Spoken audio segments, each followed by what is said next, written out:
Okay, everybody. Thanks for holding. This is Peter Devine from Lightspeed Trading. I'm sitting in for Mike Sedek today. Today we're continuing our webinar series, and we're pleased to feature David Shine, the veteran trader and founder of ShinesTradingRoom.com. Today's webinar is called Getting Back to Basics, Simplifying Your Trading Plan. And in today's webinar, David will talk about the necessity of understanding trading fundamentals, and he'll illustrate why a simple trading plan is often better than a complex one, and offer insight into creating a plan that works for you. With the slow summer trading months ahead, this is a good time to evaluate and refine your trading strategy. So we'll have a valuable extended Q&A session. Today's session will be about a half-hour presentation and then an extensive Q&A session. You'll have the opportunity to ask questions and discuss your own trading plans. As we go through the presentation, please just take a moment and type in your questions into the webinar chat facility. Just remember that today's presentation, like all presentations, will be recorded and archived for future playback when you'd like to. And you can access today's webinar as well as all webinars on our website page, www.lightspeed.com/webinars. And by all means, we invite you to register for future webinars as well. So one final note, today's webinar is a function of a presentation by David Shine, the founder and CEO of ShinesTradingRoom.com. The views and opinions represented don't necessarily represent the views and opinions of Lightspeed.com. And with that, I would say let's take it away, David, and by all means, ask questions as we go. Okay, Peter, I want to make sure you guys could hear me all right. First, I want to start by thanking everybody who's joining us today. Also, I want to thank Lightspeed. Peter, I want to thank you. Mike Sedek also for making this possible, the Lightspeed community for joining us today. And I'd like to, in the next short time period, I'd like to give you as much of a crunch time, hand to you, spoon feeding of my concept as far as getting back to the basics, simplifying your trading plan. Most important, I want to get out of this broadcast. I'd like to get from you guys any areas of repair that you guys feel like you need to either talk about, vent about, ask about, and interact with myself. Also, we're in for a special treat today as close to the end of the seminar in about 20 minutes or so. We'd like to grab Mark Melnick on, and Mark is not only a peer of mine, a tremendous, insightful veteran of the market, a daily broadcaster in Shine's Trading Room, but just a overall super consistent trader. And I'd like for him to be here with me today, and thank him for being here with me today to help answer and help give some insight on people. And I feel like everybody out there needs trading repair, whether it's psychological, physical, or both. And at times, people call us the Wall Street shrinks as we try to repair people back to shape and really get them to get back to the basics, and that's what our concept is like today. There is a lot going on in the marketplace after hours today. We had a ton of earnings and some big names. We also had tremendous heat in the Northeast, 100 degrees or so the past couple of days. And now we have a storm going on in the background, so if you guys hear some loud thunder, I am not in a haunted house of any kind, but there is a crazy storm going on outside, so I appreciate the special effects. I don't know if you guys heard that. So let's get right into it. As I said earlier, please feel free to send in, type in any questions you have. Start now. We'll handle them as we can, and definitely stay on for the end of this webinar for you guys to get repair anywhere that you need it. All right. So once again, thanks for joining us. So let's get right into it. So a little intro about me. I've been doing this for a long time, probably about a decade and a half, and I've prided myself in being one of the most consistent guys out there. And I'm not the most sophisticated of traders in history. And I'm going to go into how we simplify our trading plan, especially in these summer months. Overcomplicating things and just may get yourself into trouble, and we want to avoid that at all costs.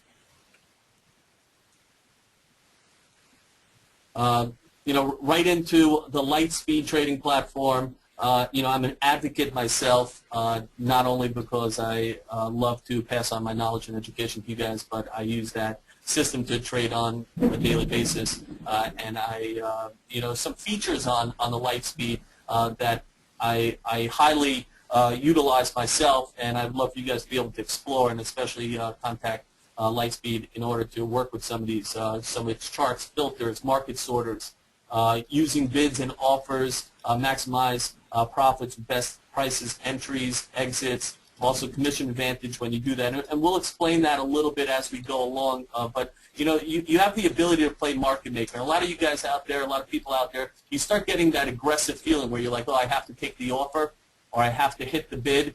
When you're doing that, you're not taking advantage of being a market maker. What levels the playing field? When I got into this business, we were the market makers. We went from just having the banks have the ability to be market maker to us having the ability to play market maker. And what I mean by that is that we'll be on the bid, we'll be on the offer.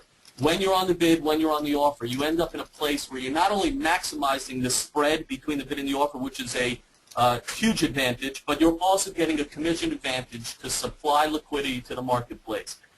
Don't forget about that. That's going back to the basics that we've always learned. Get that extra advantage. People say, oh, it's not that much of an advantage. If you have a stock that's 5 cents wide and you're taking the offer or hitting the bid versus playing market maker that we talked about, not only you are losing out on that commission, not only are you losing out on the spread, but that whole risk reward that we're going to dive into becomes hugely disadvantage against you. What do I mean? You're looking to make 20 cents on a trade. You've just spent 5 cents to get into that trade. When you're, that's 25% of your potential profit. Also, the difference is that I may be on the bid, and if I'm on the bid and you took the offer, you may have to sell the stock back to me or to somebody else playing market maker at a different exit level. And by doing so, you're at a disadvantage. I get to get at a good price, supply liquidity, and so on. So once again, Lightspeed platform allows for us to do those type of features, and please make sure you're taking advantage of it, and don't forget about how important it is. Okay, let's talk about a pre-market game plan. What are you guys doing pre-market these days? And feel free to type in any questions.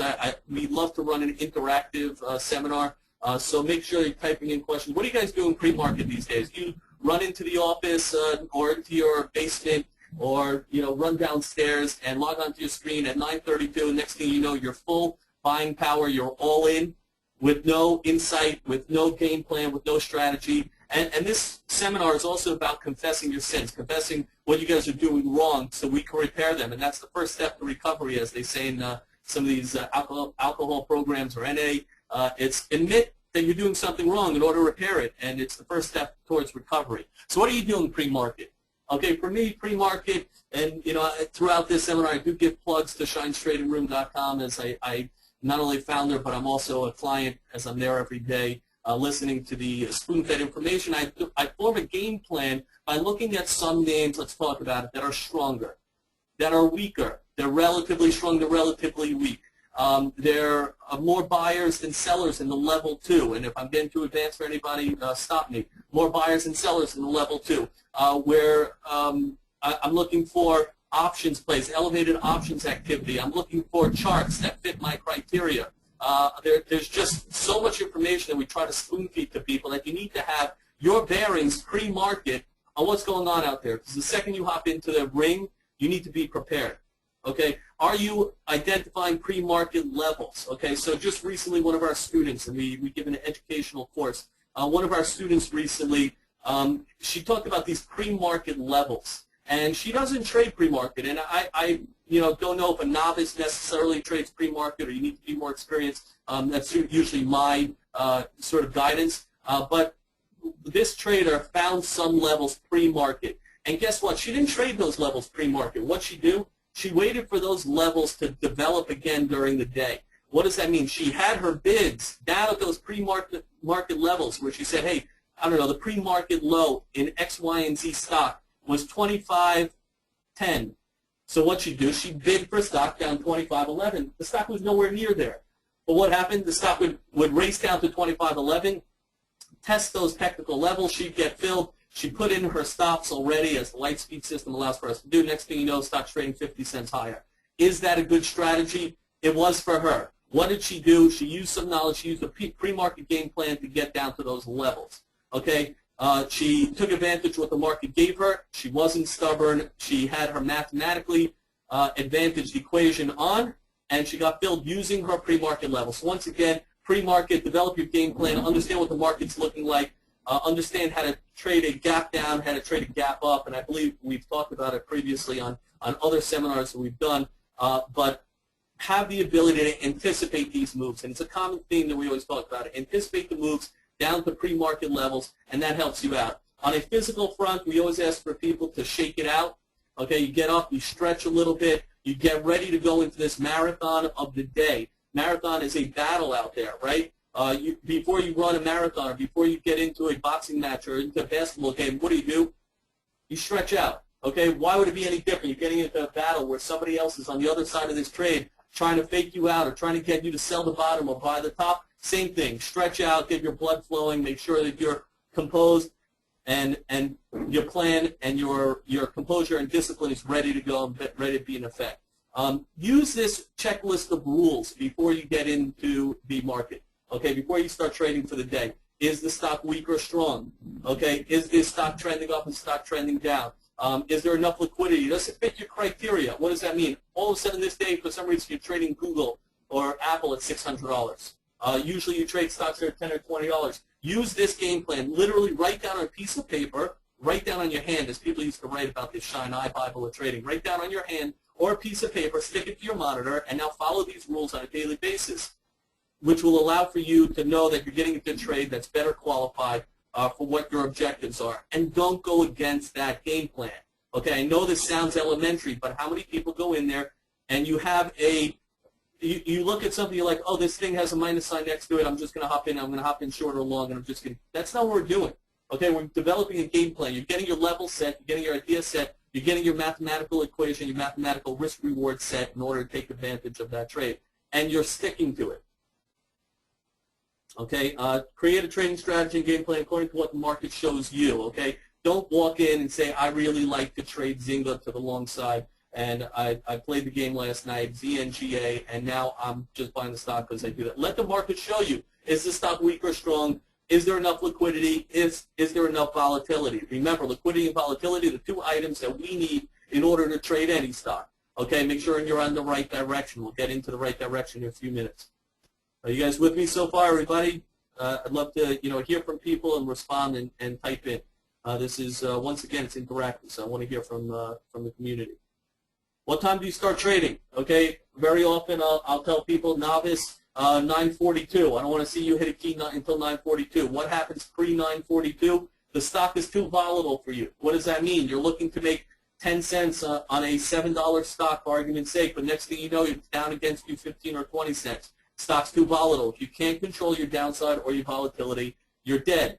Wait a couple minutes. Let the market settle out. Once you start getting better and better, you get up to the second and third level, and you get up to those levels, now you can start getting a little more aggressive, closer to the open, or even pre-market, where the markets are even thinner, less liquidity, more volatility. So just make sure you can handle it. Okay, most important, this is going to be a common theme. Are you in control, and don't overcomplicate it?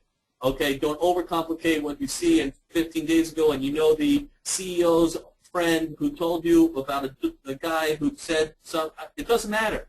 Let the market show you what's out there and take advantage of what's right in front of you, and don't complicate it. Okay, are you flexible? Okay, are you able to hop on certain trends and switch on a dime? Okay, are you able to be flexible in the bias of the market? Are you able to be flexible and say to yourself, hey, I'm not trading right now, I'm going to trade later on, I'm going to trade towards the end of the day, I'm going to trade on the open? Have you identified yourself, and guys, you can write all these facts down. Have you identified to yourself what time of day is the best day for you to trade? What type of stocks are the best for you to trade? What day of the week? What day of the month? When you guys are on my broadcast on a daily basis, you're here on Fridays. I say Fridays are my best day. And what do? I take a little bit of a step back. I refocus. I play a little bit in defensive mode. I really wait for the best trade to pop its head up. Okay? A lot of traders out there, you guys will just jump into something and hop into something without calculating, is it the best trade? Okay? We use a scenario of if you meet a girl or a guy in a bar and you're committing only to the 8, 9, or 10, you make sure your trades are also that 8, 9, or 10, right? You're not investing something for a lifetime in a girl or a guy that's a 2 or 3 on a scale of 1 to 10. But on an 8, 9, or 10, if you see those trades, you must be waiting for those trades. You must be waiting for that person to walk into the bar, and I relate it the same way. Add it to your list of rules every time before you enter a trade. Please rate them. Is that an 8, 9, or 10? When you see that 8, 9, or 10 show up, you must be able to pull the trigger. You must be able to admit to yourself, are you the one to pull that trigger? Are you talented enough to sit there and wait, composed enough to sit there and wait? And that's the next line, control, discipline, mathematically formulated strategies. Are you that person to control and discipline yourself to wait for those 8, 9s, or 10s? Okay? We talk here briefly about something called mathematically formulated strategies. And once again, this is another seminar on itself. But when you talk about mathematically formulated strategies, I'm looking to do one thing for you simply. Okay? I'm going to buy or sell X, Y, and Z. I am going to have a risk on the trade of 5 cents, 10 cents, 12 cents, 29 cents. In order for me to make, and remember this, we talked about it before in our seminars, at least 3 or 4 to 1 on the upside of the trade. So, for example, if you're risking 8 cents, you have to be able to make 30 cents in that trade. Okay, is that a mathematically sound formula? Sure. Do I ask you guys to control yourselves into a trade as you would be a robot or a black box? Sure. What does that mean? I want you to do a bunch of trades. Let those trades, some of them settle out, and you get stopped out of those trades. Once again, using those stops, the Lightspeed keys, to stop yourself out. And the other ones, continue to let them run for you for those 32 cents plus. Once again, a reward of 4 to 1 against your risk of 8 cents. How often should we do this? Well, I've made a career out of it. That's what I've done my whole career. Is I've risked X to make 4 times X, and I do as many trades as I can. At one point, I believe I wrote one day manually with my hands. I wrote about 10 million shares traded. It happened to be one of my better trading days of my career. I think I made about $150,000 that day trading 10 million shares. Every trade that I did, I risked 5 cents, and instead I was making 40 cents. And my reward just ended up magnifying over the amount of size and volume that I did.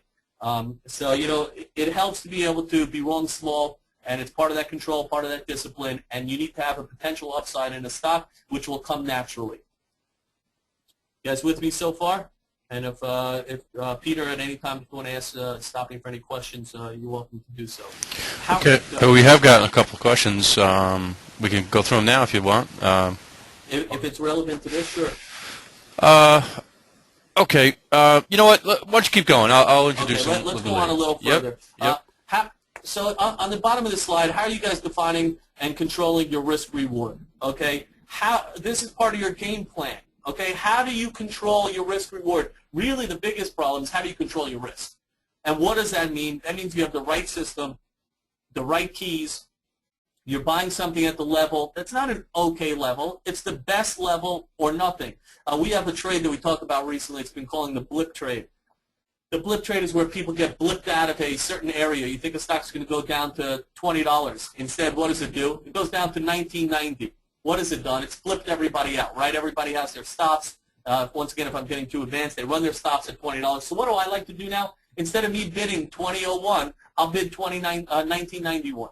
And it just gets me a better place. It gets me a better spot. It gives me a defined stop because now I put my stop a little bit lower, and hopefully it goes back up above 20 and continues to rally from there. Again, a defined stop, a great price, and a potential upside that outweighs my downside by a minimum of 4 to 1. Are you guys controlling and defining your risk reward? And this is at every level. What does that mean? That means you're up now. People ask me all the time, you're up 50 cents on a trade. Are you defining your risk reward in that trade? How many of you guys out there have taken your 50-cent trade that you're up, and now you're not only you're not up 50 cents, but you're down 25 cents? What have you done? You haven't defined your risk reward properly. Why? You're up 50 cents. How much more above that 50 cents do you think you're going to make versus how much you're willing to give back?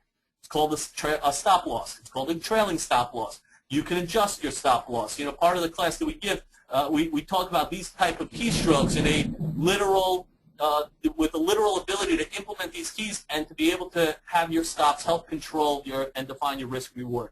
Let's move on and drop. How do you handle your winning and your losing? Okay, you're winning trades and you're losing trades. How do you handle them in two levels? How do you handle them literally? Do you have defined stops that we just talked about? Do you have an area of control? Do you have an area where you want to get out if it gets down to that level? Or are you the guy that either literally or figuratively says, oh, when it gets down to that level, I'll see what I want to do when it gets down there? because that's not what I do, right? How many times do we see people, or have I seen, and I've trained literally thousands of traders, and I've given seminars all over the world. Out of the thousands of traders that I've seen, how many of them buy a stock at $25, hold it down to 23, just for it to come back to 24 or 25, and they're like, oh man, I broke even, or I lost the 50 cents. What do I like to do? I'll buy a stock at 25. If I'm wrong, I'm out by 24.80. Stock gets down to 24, maybe I'll buy it again. I'm out 23.90. What do? Back at 23, I'm buying that stock again. I'm giving it another shot. I'm revisiting a strong stock, hoping it's a strong market, relatively speaking, getting in at that level at 23, defining my stop, and guess what? I didn't get stopped out this time. Now the stock's 24. Now the stock's 24.50. Now the stock's 25 or 26. There's another guy sitting across from me. What has he done? He bought at 25. It went down to 23. He held. Now it's back at 25. Who's feeling better, me or him? I am. Why? Because I didn't have to hold through that whole pain. I didn't have to stomach that feeling. I was able to get it in and out nimbly. The electronic trading market allows for us to do that, and allows for us to do it effectively.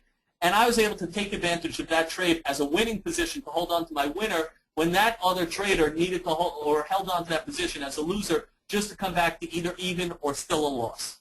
Okay? And please identify, be honest with yourself. Identify to yourself and identify to us, which trader are you? What type of individual are you? What are you doing to yourself? And I hate hearing from traders who come and confess to me that, oh, that's what I did. I held on to it too long. I made money five trades in a row, and then one trade I did took away all 5 trades profits. It's a common error out there. It's what puts people out of business, is big losses, and we try to avoid them at all costs, literally, figuratively, using stops, and make sure that you're out of the trade. Are you winning more frequently than losers? Probably not. How do you level the playing field? Okay, sometimes, I know it sounds crazy, but sometimes I talk about myself in the stock market. You may think, hey, I'm right half the time or wrong half the time. I would say that you're not even right 20% of the time. Maybe if you bat 300 in the stock market, if you bat 300 in baseball, you're a Hall of Famer. If you bat 300 in the stock market, you're probably a Hall of Famer also, if you level the playing field properly. If you have in your winning positions 3, 4, 5 times the amount of size we just talked about, if you're taking your small losses and you're switching your winning positions to be sizable positions for a longer period of game, that's where you're leveling the playing field. If you get into 10 trades in a day, 5 of them you're right, 5 of them you're wrong, and you're right for 10 cents on each and you're wrong for 10 cents on each, how are you going to do at the end of the day? Horribly. And now I just told you may only bat 300. That's 3 out of 10 or 2 out of 10. And now you've made 10 on each one and you've lost 10 on each one. You're hugely negative for the day. We want to try to avoid that. Please understand the mathematics behind it. For every winner that there's a loser, be battle ready at all times. Posture, sorry, it's a typo, posture, hands on keyboard, and think about what-if scenarios. Okay, that what-if scenario, I hate seeing people lounging in their chair these days. They have positions on. What if you have a position, 1,000 shares of stock, piece of news comes out, a temporary piece of news, an error, a market error, somebody pops up 50 cents higher. Who's going to get that guy? The guy in his chair of posture, hands on the keyboard, ready to hit that bid and ready to sell his stock? Or you saying, oh, man, I just saw a guy pop up 50 cents higher, now it's 40 cents higher, now it's 30 cents higher, now it's 20 cents higher. For me, I traded Groupon today, GRPN. I saw a little strength in the market, in the stock early this morning, a little strength in the marketplace. Bought the stock a little bit above $7. I sold into the rally. The only way I sold into the rally, the stock closed down towards the low of the day, I believe. I sold into the rally. How did I sell into the rally? I was anticipating this rally will happen. When the rally or the price got up to my level, I was able to hit out and hit the bid very quickly to get out of my stock and to sell into the rally. Everybody else is still scratching their head. Okay, I haven't been holding the stock from $8 down to $7. I got it at 7 and change, and now I sell it at $7.29, near the high of the day today. Okay, make sure you're that guy. Make sure you're not behind the curve. You have the system. You have the technology. You have the ability. You have the structure to be able to do it. Now implement it. Because unfortunately, we got about 5 more minutes, and I want to get through about 2 more slides, and then we're going to take some Q&A. So hopefully you have that ready also. And our audience should have questions, comments, and confessions that are super important for people to address and make sure that you're you're getting it out now. You know, as I said, you're spending some time with the Wall Street shrinks. Familiarize yourself, if you're a novice trader, familiarize yourself with the language of the market. You know, even when we talk about, you know, trading on the live trading broadcast here in Shine's Room on a daily basis, I want people to understand when we talk about the thing broke through a moving average to the upside, now the moving average developed into a support level. Please watch it. It holds the support as the shorts may get squeezed. How many of you guys out there understood that? And feel free to type in. If you didn't understand, then get more familiar with the language. Join us, and you know, I'm pleased to announce that we do have some projects going on together with Lightspeed, and we will be offering some of our services to you guys shortly. But make sure you're familiar with the language, okay? You have to understand what your environment's like. You're not going to go and be a local resident somewhere and be as serious in the marketplace to make money as you guys are and not understand the language, okay? Are you prepared for combat? It's very important. This is the close your eyes scenario. All right, I asked for everybody, close your eyes for a second, okay? Are you prepared for combat? How is your psyche? Okay, what are the outside weights that you have on you? Okay, do you have a bill that's due tomorrow and you're trading to try to make money to keep your electric bill on? I hope not, because it's a hard concept to correlate to your trading. For example, if your electric bill, and especially in this heat wave, everybody's electric bill is probably going nuts right now. If your electric bill is $500 and the market only wants to give you tomorrow $300, and one of our missions as instructors, as traders, as mentors, as educators, is to teach people how to make $300 a day. But if I teach you how to make $300 a day, $500, your bill, are you going to be able to make that today? Maybe not. Probably not. And if the market doesn't want to give you $500, you're going to be squeezed. What are you going to do? Oh, I'm up 300, I can make 500. Next thing you know, you're up $62. How are you feeling now? Terrible. What happens? It turns into a losing day. The number one no-no we talk about all the time. Understand and accept your outside environments. Do what you need to support your outside environment, especially in the summer times, the summer months. To be able to push your trading career forward, you need to have a clear head. You need to be focused and trading in an environment where that day, if you make $420, you're content. You'll risk X amount out of the 420. My usual rule, you guys know, 25% give back. You're willing to risk out of the $400, $100. Why? Because you want to make another $400. Again, a risk reward or reward versus risk of 4 to 1. Okay, but you're not going to make more than that. Once again, we talk about this scenario, and hopefully you guys' eyes are still closed. Talk about a clear head. Talking about not having to hit a certain target. How many times have I seen a trader up $960 and trying to get to that 1,000? And the guy's pushing and pushing and pushing and pushing. Next thing I know, he's up $600 for the day. What has he done? He's given back $360 to make 40 more bucks. In whose book is that a good risk reward? Because in my math, that's not a good risk reward. And if you do that over a career, you're dead. Avoid all of those things. Control your brain. Connect your brain to your fingers. Be in full control, full discipline. Many of you guys go to the gym. People are military. People are disciplined enough to do what you do, athletic-wise and composure-wise, to do that. It's the same thing trading. Stick to your rules, stick to your guns, stick to your disciplines. If you can't, at some point admit defeat. But this is a beautiful business because you get to turn it around in any day and say, you know what, starting today, I will never lose more than X, but I will make 5 times X. All right, guys? One more. Take what the market gives you. We just talked about. I want to hop into this chart for a minute. Identifying patterns early. The trend is your friend. I just wrote a quick blog about it yesterday. The trend is your friend. Oh, how the money comes to those who hop on the trend, the easy money we call it, versus those who try to catch the falling knife. Raise your hand. Admit it. How many of you guys out there have been buying RIM since, I don't know, 18, 14, 12, 11? Oh, it can't go below 9. Can't go $7, guys. $7. Where was the easy money to be made? You take a company that's heading on this downtrend. We're going to hop right into it. Take a chart like this. Where in this chart, guys, do you see an area to say, oh, I'm going to get long because I'm going to be the first one that catches that falling knife? Okay, I talk about it as feel the pain if you go against the grain. If you go with a friend, the trend is your friend, and hop on where the easy money goes and feel how good that feels. Look at this. This is a chart going back probably about 3 months. If you see this moving average over there also just gives you a beautiful curve. Once again, a Lightspeed chart. and gives you directional move on this name. Don't go against the grain. It's that simple. Something is weak, it's weak. Something is strong, it's strong. Yesterday I was working with some newer traders, hands-on instruction with these guys. And I said, why are you looking at that name that's down, one of the most relatively weak names for the day, when you have a name right in front of you? I believe Avon Products was one of those names we talked about also on the broadcast. Avon Products, at that point when the market was still weak, was the first one to show strength, continued to rally through, and maybe rallied 5%. When the names that are weak continued weak. Okay, so this is a chart on RIM. Once again, you're not the person catching the falling knife, I should say, or trying to hit the ceiling and get it. You don't get any better reward, any better prize if you catch the falling knife and you were the first one in there. Okay, here's a chart on Amarin, another name that we've been following and covering and talking about on a technical basis. How beautiful are these pull-ins? And you guys have heard my seminars before, and I believe you could check them out on Lightspeed's site. Look at these beautiful pull-ins that we have here to be able to get long a strong name, a relatively strong name with a huge uptrend, just for the stock to be back at $15 as we're looking at it here on this chart. So, once again, the trend is your friend.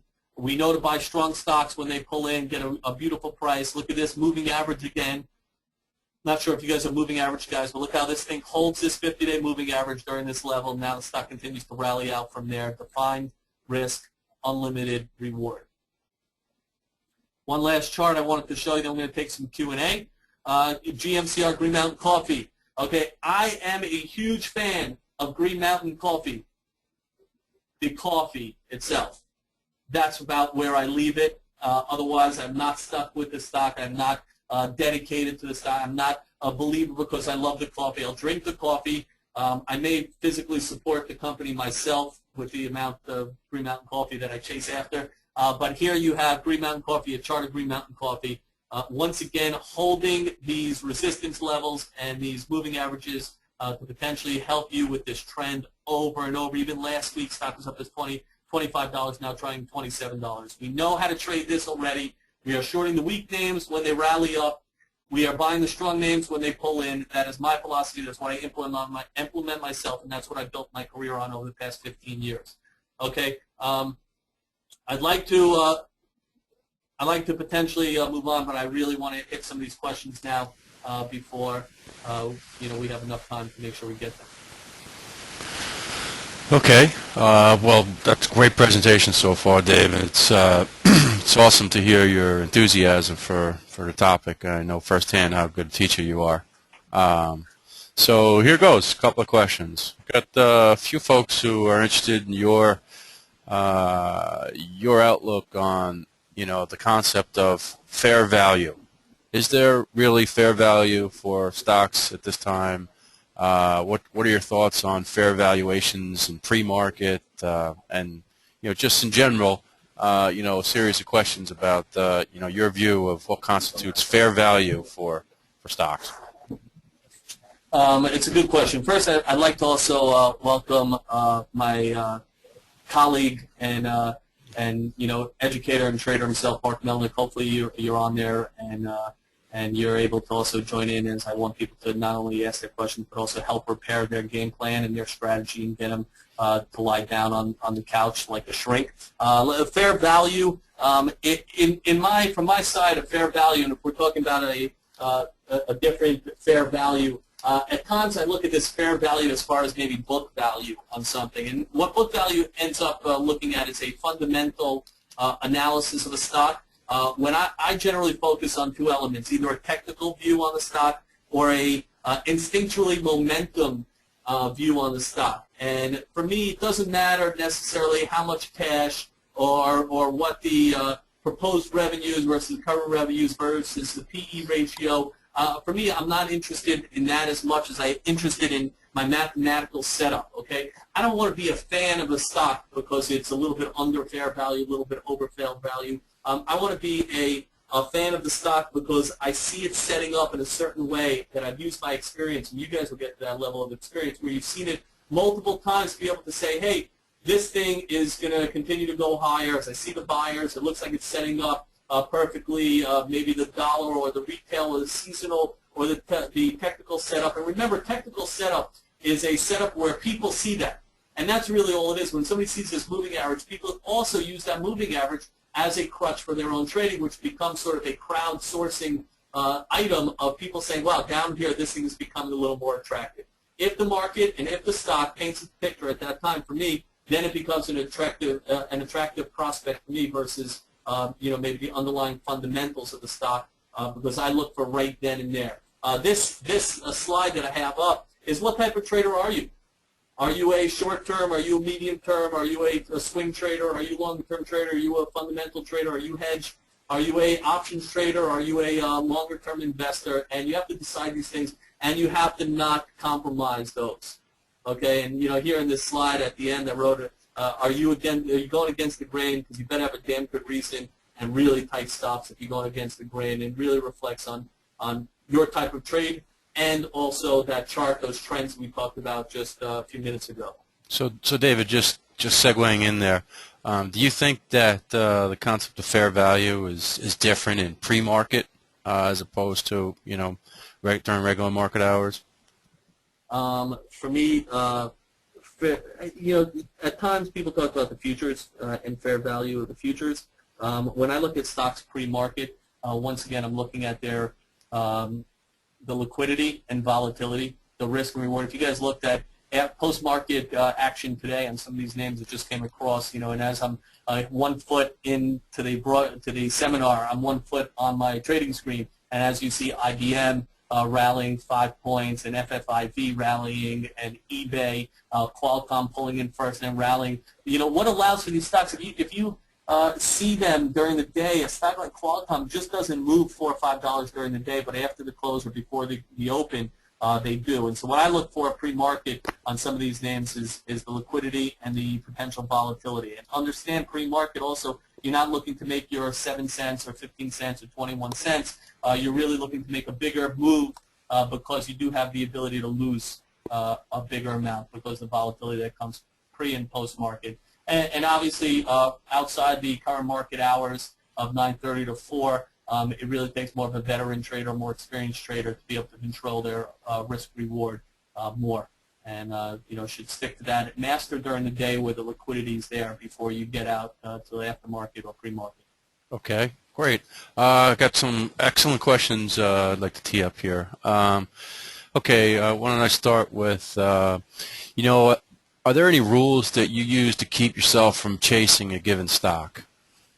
Hey, Mark, if you're on the line, I'd love for you to take this question as, we look daily and we see, opportunities out there. And, one of the things that I, once again, have to restrict myself from doing is chasing the stock. But I wanted to get your take on that, and I'm sure the community wants to hear about your view also. Well, when you're looking at a stock and you potentially want to chase it, it just really goes back to the rules that you set yourself prior to trading. A lot of things we talk about are different technical patterns and different chart recognition that, I do on an everyday basis, and I obviously do it alongside with David Shine at Shine's Room. However, just keep in mind that you have to know what you're dealing with when you're chasing a stock. When you're chasing a stock, does your software allow you to get in and out properly? I could put in a trade, I could buy a stock, and I could put in a stop in under half a second. I mean, does your software allow you to do that? So you have to also realize what time frame you're using as well. But more often than not, when you're chasing a stock, it's usually that you're buying it through day highs or shorting it through day lows. And more often than not, a simple 5-minute look at a chart will give you the proper technical analysis you need in order to determine whether or not you're chasing or whether you're buying for the big run. It just depends on how you identify each individual situation, and it's something that we cover on an everyday basis. Okay. Mark, thank you so much for your views on that. And just if I could chime in, for me, I do need to restrict myself from chasing that stock. And what I'll do is I'll use a high-low ticker. I'll use something called out in our virtual trading room. I'll use different ideas, different names, making new 52-week highs. But you know what? I want to avoid buying that stock for myself at the high.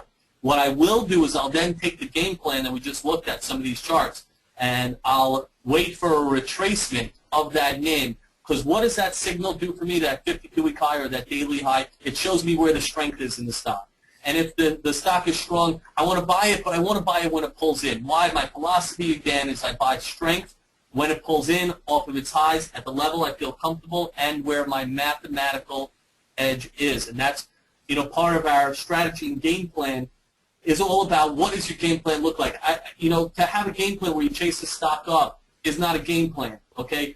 Your risk reward at that level, if the stock's rallied $1 and you think you're going to buy it after it's rallied $1 and you think it's going to make another 10 cents, you really want to capture that 10 cents, you have to say to yourself, am I risking the full dollar to make another 10 cents? And if you are, you're dead. If you're waiting now for that stock to pull in and you put in your bids, as we talked about playing market maker early on, 25 cents, 30 cents, 40 cents lower, that's a different animal. And when you're doing that, you're anticipating the trade in a strong stock in a strong market, and that's where I feel like my edge is. Okay. Here's another question, David, and this is a good one. On your bad days, however you would define that, but on your bad days, do you use a smaller share size and still trade so you don't cool off? It's a great question. Once again, if it's all right, I'm going to pass that to Mark Melnick. And, if every trader has bad days at times, and sure, the ultimate lesson is to keep your losses tight. I'd love to get Mark's perspective on that. Mark, do you size down at those days when you potentially either are having a bad day or you see a bad day on the horizon? Well, actually, you'll be surprised that when I actually interviewed traders about this, 95% of them actually said they tear up, which is obviously the very deadly move as you're loading into a potential position that could be disastrous, trying to make back all that money. One of the key things also, just real quick, and I don't want to jump over this question, just going back to the not chasing stocks, there's a very technical viewpoint on this, and again, this is just my opinion on the matter, is that you try to buy stocks near support levels instead of trying to buy them through resistance breakouts. Not only would that exercise you discipline and cool you off, it also makes you more level-headed and it lets you analyze the stock further via any technical analysis that you're using in order to take advantage of. So for me, it would be about trying to short a stock maybe near a resistance level or long a stock near a support level if you do find that you personally are chasing stocks in a market like this. And on the bad days, what do you do? Well, the bad days are all relatively speaking. You need to adjust your share size before. I don't believe in lowering your tier size because of a down day. I don't believe in raising your tier size because of a down day. If you keep approaching the stock market with intelligent ideas, excuse me, they don't always work per se 100% of the time, but when you start batting 85, 90, 95%, that's what's really going to take your trading over to the next level, where you're not going to really be concerned if, you're making $1,000 every day, and then you have a day where you're down $1,500. You don't need to size up or size down. You're still confident in your ability, and the most deadliest of things that you could do when you're tearing down on a down day is you have to make sure you're not emotional. If you see yourself starting to get upset or whatever over the position, that is why it's important that you approach a trade intelligently, because afterwards, after it's over, whether you made 4x or got stopped out for 1x, your psychological damage won't be there after. So you're almost protecting yourself by getting into a trade that you feel most comfortable with. It's well put, Mark, and thank you again for your opinion on that. For me, on those days, I look for two things. I do look to tone it down myself. I will have a smaller tier size, which allows for me to be that sniper. And sniper is one of those areas that, if you see in our presentation a little further in, it says control and focus to be a sniper. So when I'm trading smaller, allows for me to be a sniper. Allows for me to take 700 shares versus 4,000 or 10,000 shares, and be able to maximize and perfect those trades. And be a little bit smaller to be a little more nimble, get in and out, and not have to feel that pain. Also, ultimately, one rule of successful traders is those days that are not working for you, tier size and anything else, you can control yourself and be more careful, maybe look over your shoulder, play a little bit in defensive mode. All those things are great. Ultimately, what's the answer? Lose only X. Whatever your amount was, and no matter whatever your max loss is for the day, you are not to go over your max loss. That's part of discipline, control, and the mathematical edge that you have as a trader. So I don't care what the story was for you that day and the thing, and you were angry and you really felt like you could and you should. You're just not going over your max loss for the day, and that's period. Okay, so that will help you control on the days that are good, the days that are bad. You may not even know which days are good and bad, but I know if you stick to your controls and stick to your risk parameters, you have a much better fighting chance at being a much more successful trader. So stick to that and stick to those rules. That's great advice, David. Okay, so here's another question. I'll combine a couple of questions. So how important to you are moving averages, and which ones do you think are the most worthwhile to focus on while trading? Once again, I'm going to defer to Mark Melnick to get us started on some of his moving averages, and then I'll give my 2 cents. And Mark, how do you feel about moving averages, and how many do you use or not use? Well, there's the thing on moving averages. The way I view almost all technical levels is that an overhead resistance level, an ascending channel resistance, a wedge, and all these terms that we use on an everyday basis that comes, natural to us. I don't know everybody's trading experience here, but when you do look at some of these days, when you're trading the markets here, hold on one second. Sorry about that. Can you repeat the question one more time, please? Sure. Sorry. The question is on how do you handle moving averages, yeah. Which moving averages do you focus on and how many? And well, that's going to be all dependent on your time frame. Are you a swing trader? If you're holding a swing trade, are you holding it for a week? Are you holding it for a month? Are you holding it for a year? Based on the time frame of the moving average you're using, I would start using a higher time frame. If I want to hold Microsoft for the next 3 years, I really don't care what the 8-day simple moving average is doing, or I don't really care what the 21. Maybe I'd focus more on a 200 on a situation like that to potentially manage my position and use risk parameters along those levels. The only way I see a moving average in terms of relevance is all these technical indicators are places where traders gather, where there's a lot of volume, where a lot of people. Think of it like that cool party that everyone's invited to, and nobody knows who's going to be there. They all walk in. They're like, oh, hey, what's up? That's all it ultimately is a big gathering place. You don't know if the cops are going to flood it and throw everyone out, or you don't know if people are going to be partying until the sun comes up. So no matter what happens in those situations, I think every technical indicator can be important if you are utilizing them to your time frames, and obviously in that case to your advantage. Thank you for that, Mark. I do agree that these moving averages are places where traders gather. For me, I used in some of those charts that I showed you, and we could swing back to them. I believe that these are 50-day and 200-day moving averages. And Mark said on a macro picture, the 200-day might be more effective. For me, I find success in the 50-day. And look how crazy that is on GMCR. Even that $25 level, literally a week ago, as hitting that 50-day moving average, you couldn't have painted a better picture. And I focus on all sorts of tools, all sorts of time frames and moving averages for the ones that work for you, where you find success. Like anything else, charts and scanners and filters and anything else you want to put on your screen and add to your repertoire of tools. As long as it's working for you, it's something that I focus with. Pete, let's take a one or two last questions, and unfortunately we're going to have to wrap it up. All right. Okay, so another question I wanted to ask you was, how do you define what the upside is of a trade, and what are your views on how would you know how much this particular stock would go up or down, for that matter? It's a good question. If it's okay, Mark, I'd like to answer this one.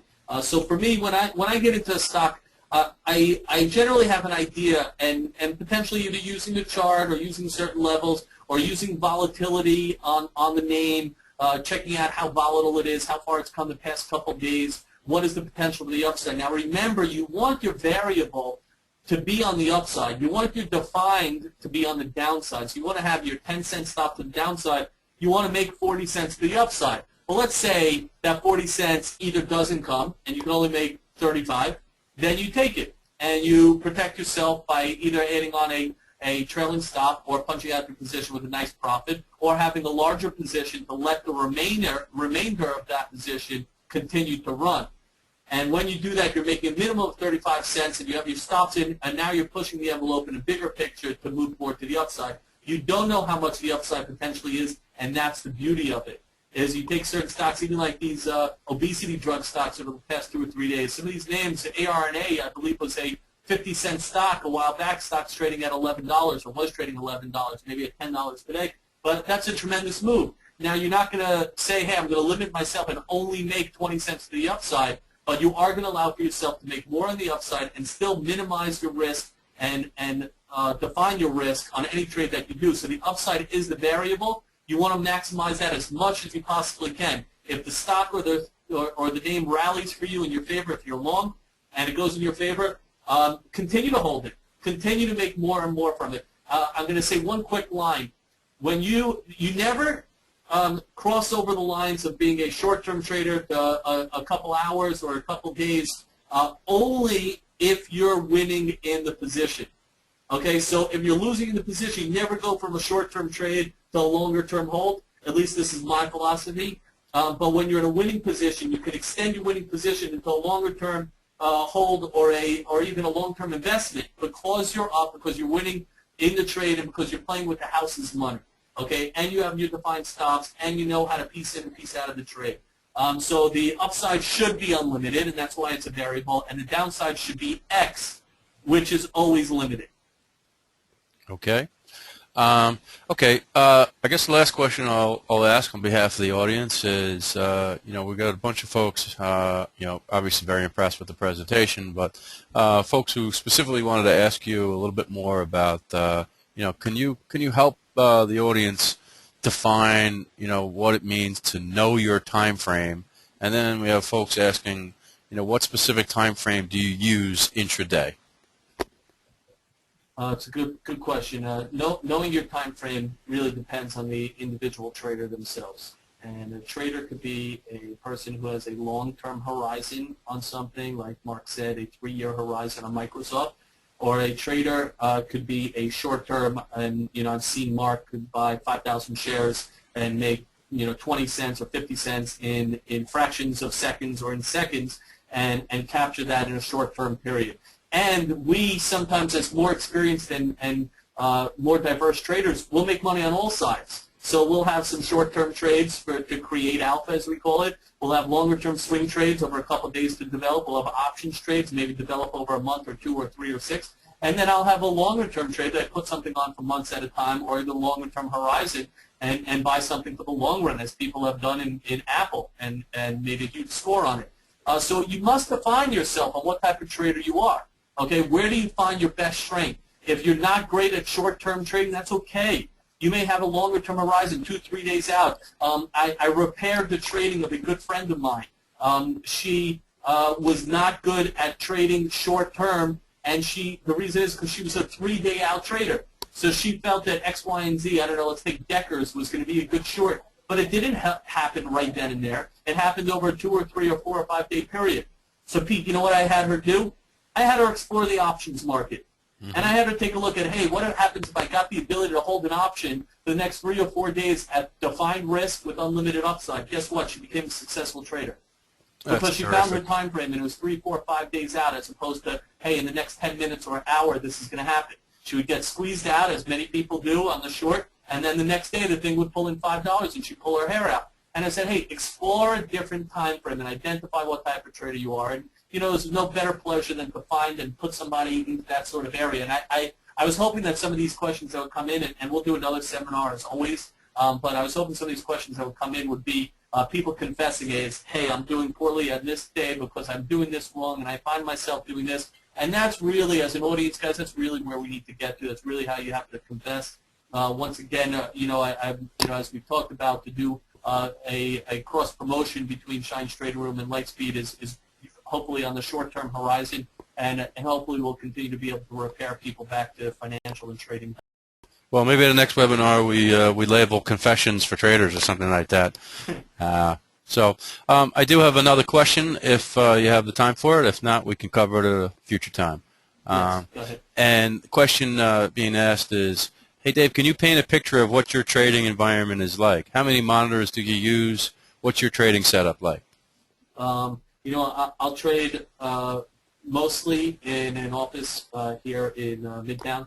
When I trade at home, I only use 2 monitors and a laptop. Here in the office, because it's like a space station, like a NASA cockpit in an airplane. I use 5 fairly large monitors, and I try to get as much stuff out there. Not that my brain can necessarily digest it all, but I try to put on as many things as I can and then reflect to those different areas. If I'm looking for idea generation, if I'm looking at Shine's Trading Room live broadcast, if I'm looking at the Lightspeed, if I want to open up an options montage now that I trade options also through Lightspeed, and I just try to put as much information, whether I can digest it or not. And that's also, sometimes that's the help of the community, be able to have other people pick something out that you didn't necessarily see and share it with you. Something developing or a developing story, or a news item or something that's heard. So that's what my setup looks like. I do remember a trader in the late 90s. I believe, and Pete, I'm not sure if you were there at the time, but I believe this guy had a setup of 5 monitors wide around him and 3 or 4 monitors high at his desk. So he had between 15 and 20 monitors, and that was the time when monitors cost, maybe $500 or $1,000 a monitor, and the poles were expensive. And I remember it took the office probably about a month and a half to set up the station, but the trader only survived about a week and a half. And just remember that there's no correlation between the amount of monitors and success. The success comes from inside you and from your control and your discipline, your focus, and your environment as an overall trading environment versus just how many monitors you have up there. That's a terrific comment. Great analogy there, Dave. How about we end with one last question? It's a real simple one. And the question is, hey, Dave, could you ballpark the number of stocks that you're watching and potentially trading during a given day? You know what? It's a good question. For me, I'll watch hundreds of stocks. After all my years and with my team, we cover different areas, different segments, different asset classes, even whether it's gold or silver or dollar or retail stocks or airline stocks or bank stocks, internet stocks. Recently, I've been looking a lot at like the Groupons and the Zyngas and the smaller sort of social media stocks, as we dabble in that world also. And I watch hundreds of stocks.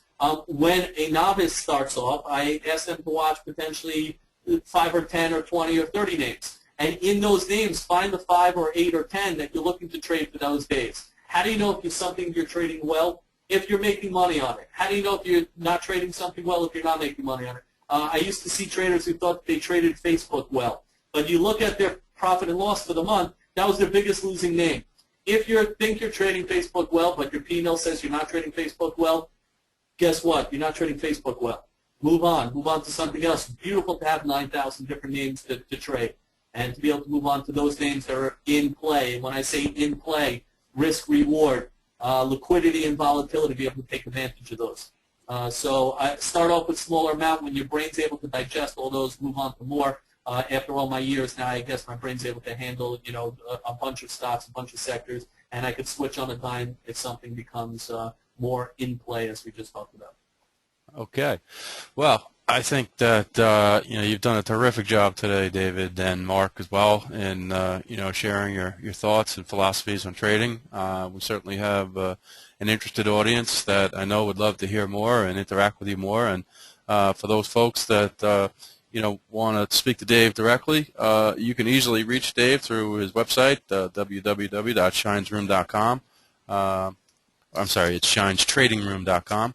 And David is a real accessible guy, and he's eager to teach people, and just a wealth of information. So I would highly encourage the audience, if you want to speak to Dave directly or interact with him and pick his brain more, by all means contact him. And as we said before, this webinar and the slides that David's using and the discussion that we've been having will be archived. It'll be on our website the next day or so. You can play it back as often as you'd like, as well as check out previous webinars that we've archived. Lightspeed definitely remains committed to ongoing trader education, and it's through relationships that we have with folks like David and others that we try and continue that commitment. So with that aside, I'd like to graciously thank David and Mark for their excellent presentation, and I'd like to thank the audience as well for helping the presentation by asking some great questions. And we look forward to seeing you on a future webinar. And thanks again for your participation today. Thanks, David, and thanks, Mark. Hey, Peter, if I could just get one last word and say, Certainly. I'd like to thank you guys also. I'd like to thank Mark Melnick and Peter, Mike, and the entire Lightspeed community for making this happen. And we look forward to continuing our ongoing educational series together with you guys and empowering the individual trader to succeed in this marketplace. So thank you again. So, David, I'll end with there's 4 quick comments that I got just in the last 30 seconds. Hey, thanks. Great stuff. Great session. Really informative. Thanks a lot for this webinar. And the last one, shine is awesome. So that's some good feedback there. As we say when we sign off, we say trade well and shine on. All right. Thanks again, Pete. Thanks, everybody. Take care. Good night. Good night.